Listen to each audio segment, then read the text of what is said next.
नमस्कार, टुडे न्यूजमा यहाँलाई स्वागत छ। म सरुलामा। न्यूज सुरु गरौँ। संवैधानिक इजलासमा आजदेखि निरन्तर सुनवाई हुने सम्बन्धी प्रसङ्गबाट। प्रतिनिधि सभा विघटन विरुद्ध सर्वोच्च अदालतमा दर्ता भएका रिट निवेदनमाथि संवैधानिक इजलासमा आजदेखि निरन्तर सुनवाई हुने भएको छ। प्रधान न्यायाधीश चोलेन्द्र शमशेर जबरा तथा न्यायाधीश विशम्बर प्रसाद श्रेष्ठ, अनिल कुमार सिन्हा, सपना मल्ल र तेज बहादुर केसीको संवैधानिक इजलासले शुक्रबार संवैधानिक इजलासमै सुनवाई गर्ने तय गरेपछि आजबाट विषयवस्तुमा प्रवेश गरेर बहस सुरु हुनेछ। त्यस विवादमा संवैधानिक इजलासमा वा बृहत्पूर्ण इजलासमा सुनवाई गर्ने भनेर गएको पुस 22-29 गते हुँदै यही माघ 1 गते संवैधानिक इजलासमै सुनवाई गर्ने तय भएको हो। रिट निवेदक 13 जना मध्ये 11 जनाले यो विषयमा बृहत्पूर्ण इजलासमा सुनवाई गर्नुपर्ने माग गर्दै पूरक निवेदन दिएकाले क्षेत्राधिकारको विषयमा लामै बहस र छलफल भयो।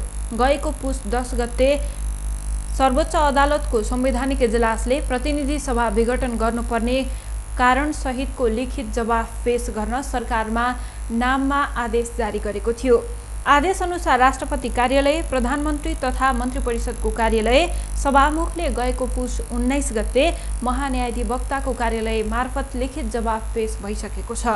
अदालतले प्रतिनिधि सभा विघटन सम्बन्धी सिफारिस र निर्णयको सक्कल प्रति राष्ट्रपति कार्यालय र प्रधानमन्त्री तथा मन्त्री परिषदको कार्यालयबाट झिकाउने, प्रतिनिधि सभा अविश्वासको प्रस्ताव दर्ता भएको खुल्ने गरी सक्कल रजिस्ट्रार सहितका कागजात सहित सचिवालयबाट झिकाउने आदेश जारी गरेको थियो। त्यस्तै अदालतले माग गरेको अदालतको सहयोगीमा नेपाल बार एसोसिएसनले वरिष्ठ अधिवक्ताहरू बद्रीबहादुर कार्की, सतीश कृष्ण खरेल र विजयकान्त मैनालीलाई सिफारिस गरेको छ भने सर्वोच्चबाट एसोसिएसनले निर्वाचित अध्यक्ष वरिष्ठ अधिवक्ता पूर्णमान साक्य र वरिष्ठ अधिवक्ता गीता पाठक सङ्ग्रौलाको नाम सिफारिस गरिसकेको छ। प्रधानमन्त्रीका सिफारिसमा राष्ट्रपतिले यही पुस 5 गते प्रतिनिधि सभा विघटन गरेको निर्णय विरुद्ध 13 रिट निवेदन दर्ता भएको थियो।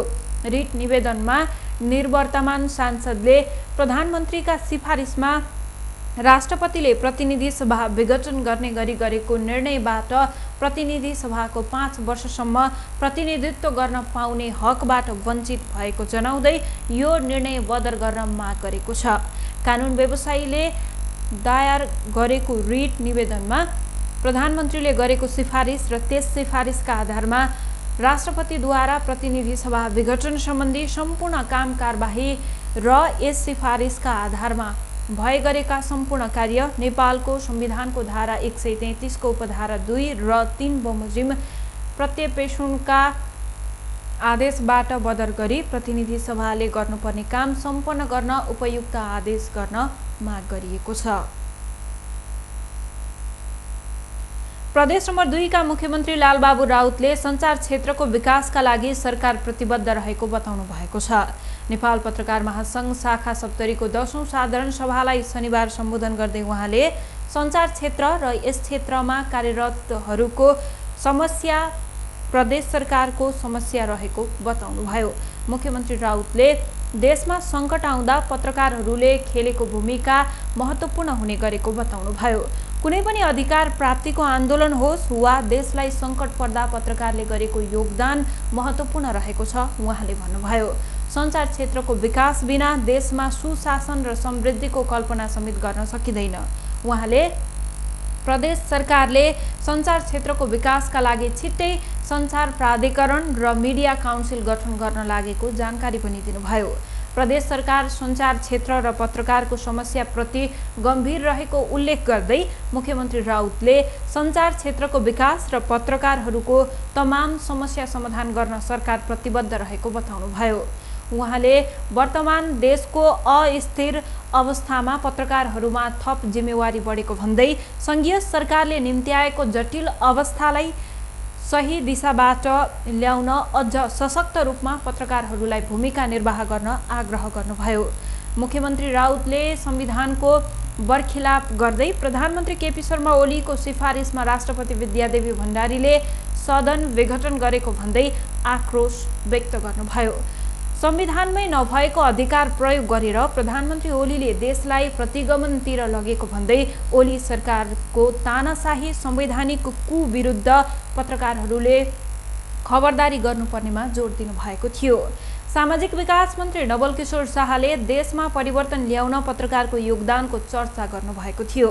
भूमि व्यवस्था, कृषि तथा सहकारी मन्त्री शैलेन्द्र शाहले देशको विकास र राजनीति परिवर्तनमा सप्तरीको पत्रकारहरूको भूमिकाको अविश्वसनीय रहेको बताउनुभयो।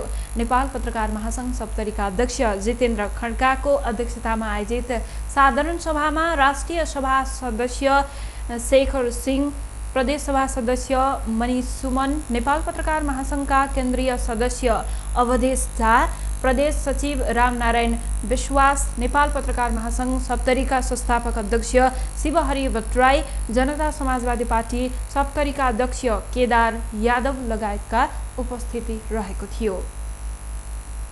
बाक्लो हुस्सु र कुहिरोको कारण चिसो बढ्दा धनुषा, महोत्तरी लगायत तराई मधेसको जनजीवन प्रभावित भएको छ। एक हप्तादेखि नै बाक्लो हुस्सु र कुहिरो लागेपछि चिसो निकै बढेको र जनजीवन प्रभावित भएको हो। पश्चिम तराईका कञ्चनपुर, कैलाली, बर्दिया, बाँके, दाङ, कपिलवस्तु, रूपन्देही, नवलपरासी, पूर्व नवलपरासी, पश्चिममा बिहानैदेखि बाक्लो कुहिरो लागेको छ। यस्तै मध्य तराईको चितवन, पर्सा, बारा, रौतहट, सर्लाही, महोत्तरी र धनुषामा पनि बाक्लो कुहिरो लागेको छ। यी जिल्लाहरूमा बेलुकी पखसम्म नै कुहिरो लाग्ने मौसम पूर्वानुमान महाशाखाले जनाएको छ। पूर्वी तराईका सिराहा, सप्तरी, सुनसरी, मोरङ, झापामा लागेको कुहिरो भने दिउँसोबाट हटेर जाने मौसमविद निराजन सापकोटाले बताउनु भएको छ। हुस्सु र कुहिरोले चिसो बढेको कारण रौतहटको गरुडा नगरपालिकाले सूचना निकालेर आजदेखि मंगलबारसम्मको लागि सबै विद्यालयमा बिदा दिएको छ।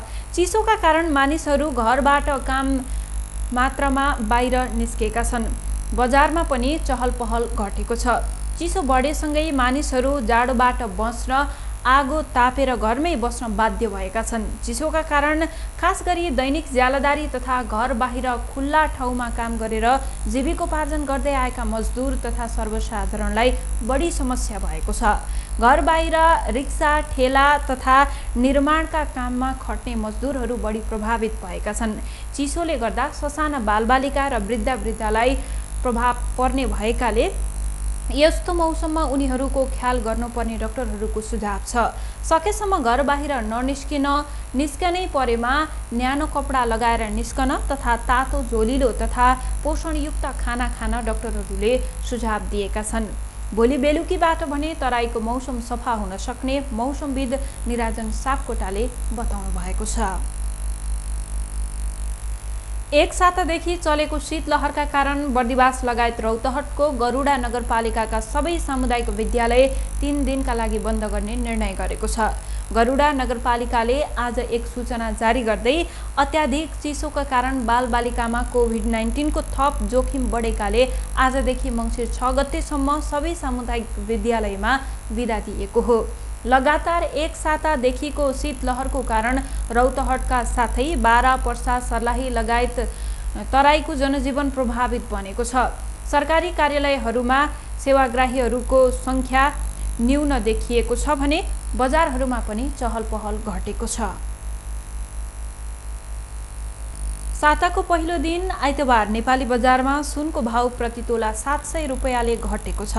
शुक्रबार छापावाला सुन प्रति तोला 92,500 रुपैयाँमा कारोबार भएको थियो भने आइतबार घटेर प्रति तोला 91,800 रुपैयाँमा कारोबार भइरहेको छ। त्यसैगरी आज बजारमा तेजाबी सुन प्रति तोला 91,300 रुपैयाँमा कारोबार भइरहेको छ।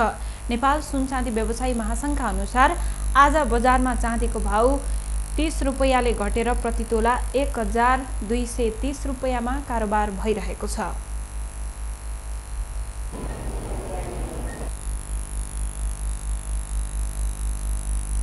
विश्वभरमा 6 करोड 77 लाख भन्दा बढी कोरोना भाइरसका बिरामी निको भएका छन्। आइतबार बिहानसम्ममा 6 करोड 77 लाख 53,883 जना संक्रमित कोरोना मुक्त भएका हुन्। हालसम्ममा विश्वमा 9,49,14,206 जनामा कोरोना संक्रमण भएको छ। संक्रमित मध्ये 20,29,554 जनाको मृत्यु भइसकेको छ। हाल विश्वमा 2,51,30,000 भन्दा बढी सक्रिय संक्रमित छन्।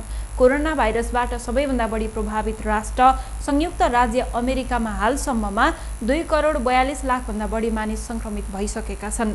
संक्रमित मध्ये 1,43,42,000 भन्दा बढी निको भएका छन् भने 4,05,237 जना संक्रमितले ज्यान गुमाइसकेका छन्। भारतमा हालसम्ममा 1,05,58,000 भन्दा बढी मानिस संक्रमित भएका छन्। संक्रमित मध्ये 1,01,96,000 भन्दा बढी निको भएका छन् भने कोरोनाबाट ज्यान गुमाउनेको संख्या 1,52,311 जना पुगेको छ। नेपालमा हालसम्ममा 2,67,056 जनामा कोरोना पुष्टि भएको छ। संक्रमित मध्ये 2,61,044 जना निको भएका छन्। यहाँ कोरोनाबाट 1,954 जनाले ज्यान गुमाइसकेका छन्। इन्डोनेसियामा ज्वालामुखी विस्फोट भएको छ। माउन्ट सेमुरुमा भएको ज्वालामुखी विस्फोटबाट निस्किएको धुवाँ तथा खरानी 5.5 किलोमिटर भन्दा धेरै परसम्म पुगेको बीबीसीले जनाएको छ। स्थानीय समयअनुसार शनिबार बेलुका 5:24 भएको विस्फोटपछि त्यहाँको आकाशमा खरानी र धुवाँ फैलिएको छ। ज्वालामुखीबाट कोही घाइते भएको वा ज्यान गएको जानकारी आइ नसकेको भए पनि इन्डोनेसिया सरकारले ज्वालामुखी विस्फोट भएको आसपासको पहाडी क्षेत्रमा बसेका मानिसलाई सचेतना अपनाउन आह्वान गरेको खबरमा उल्लेख छ। यसअघि शुक्रबार इन्डोनेसियाको सुलावेसी प्रान्तमा गएको भूकम्पका कारण 42 जनाको ज्यान गएको थियो। अझै पनि खोजी कार्य भइरहेको छ। भूकम्पबाट सयौं घाइते र हजारौं विस्थापित भएका बीबीसीले जनाएको छ। अघिल्लो हप्ता 62 जना बोकेको इन्डोनेसियाको एउटा विमान दुर्घटनामा परेको छ। दुर्घटनामा कसैको पनि जीवित उद्धार भएन। भारतमा कोरोना भाइरस विरुद्धको खोप लगाएका 52 जनामा साइड इफेक्ट देखिएको छ। 1 जनाको अवस्था गम्भीर रहेको छ। भारतमा शनिबारदेखि कोरोना खोप दिन सुरु गरिएको थियो। पहिलो दिन स्वास्थ्यकर्मी र सफाईकर्मीलाई कोरोना खोप दिएको थियो। 2 जना स्वास्थ्यकर्मीलाई कोरोना खोप लगाएको केही घण्टामै एलर्जीको समस्या देखिएको थियो।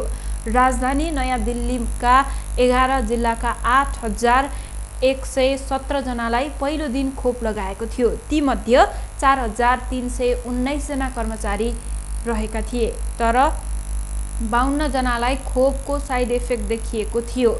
पश्चिम बङ्गाल, तेलङ्गाना, राजस्थान लगायतका स्थानमा पनि कोरोना खोप लगाएपछि साइड इफेक्ट देखिएको थियो। स्वास्थ्य विभागका अनुसार पश्चिम बङ्गालमा करिब 15,707 स्वास्थ्यकर्मीलाई खोप दिएको थियो। तीमध्ये 1 जनाको स्वास्थ्य बढी नै खराब भएको थियो। उनलाई उपचार गर्न एक मेडिकल कलेजमा भर्ना गरिएको र उनको अवस्था स्थिर रहेको भारतीय मिडियाहरूले उल्लेख गरेका छन्। भारतको drug controller general of India DCGIले कोरोनाका 2 खोपलाई आपतकालीन प्रयोग अनुमति दिएको छ। कोभिड र कोभ्याक्सिन अक्सफोर्ड युनिभर्सिटीले एस्ट्राजेनेकासँग मिलेर विकास गरेको कोरोना खोपको भारतीय संस्करण कोभिसिल्डको हो। यो खोप भारतमा सेरम इन्स्टिट्युट अफ इन्डियाले उत्पादन गरेको छ। कोभ्याक्सिन भारत बायोटेकले विकास गरेको कोरोना खोप हो। हवस् त, यसका साथै टुडे न्युज अहिलेलाई सकियो। हाम्रो अर्को बुलेटिन लिएर पुनः उपस्थित हुने नै छौँ। टिभी टुडे हेर्दै गर्नुहोला। नमस्कार।